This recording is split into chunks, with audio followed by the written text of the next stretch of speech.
I felt great. It was no different from 147, to be honest. Israil just was a strong opponent, you know, and we knew that coming in the gate. The right hand wasn't bothering me. You know, I wasn't really too much worried about the right hand. Terence Crawford seems to be setting his sights on a blockbuster fight against Saul Canelo Alvarez, leaving the super welterweight division after just one bout.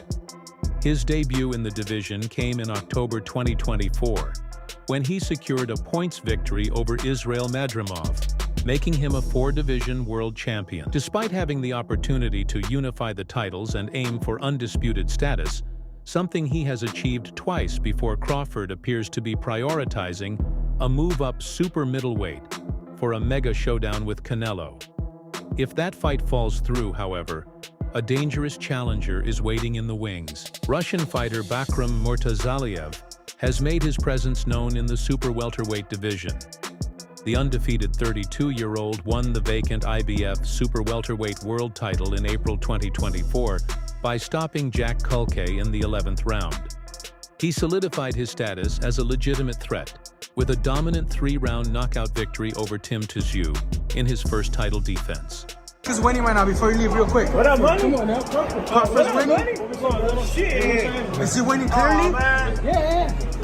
Is Madrimov putting up a good fight, right? Yeah, he's putting up a good fight. Stop make fights though, boxing. Yeah, do you think Crawford looks good at 154 so far? Yeah.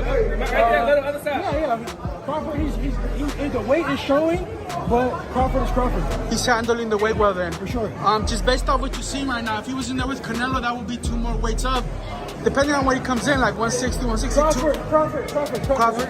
Yeah. Hey, Devin, would you be surprised? Speaking to boxing journalist Manuk Akopian, Murtazaliev made his ambitions clear. I would like to fight Crawford or WBC champion Sebastian Fundora, maybe both. However, Murtazaliev acknowledges the challenges of securing a fight with Crawford. With reports suggesting that Crawford has finalized a deal to fight Canelo, the WBA title could soon be vacant. The IBF champion believes that Crawford sees him as too high a risk and fears the impact a loss could have on his legacy. Crawford fighting me is taking a big chance because he can lose. If he loses, all of his work over the years, people are going to turn against him. They'll say, oh yeah, he was never the best. If he goes up and fights Canelo, that's 2 different weight classes. Nobody will say he messed up. They'll just say it was too heavy for him, and he tried. That's why Crawford probably wouldn't fight me.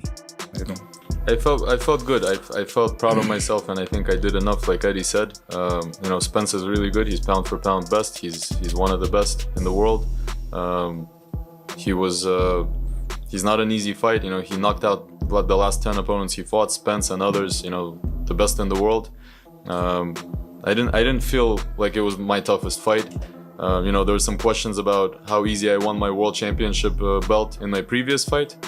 And I think in this fight I just proved why I was easy then and why I'm a champion and why I deserve to be a champion. With Crawford seemingly focused on his move to super middleweight, Murtazaliev is likely to make a voluntary title defense before seeking out Sebastian Fundora.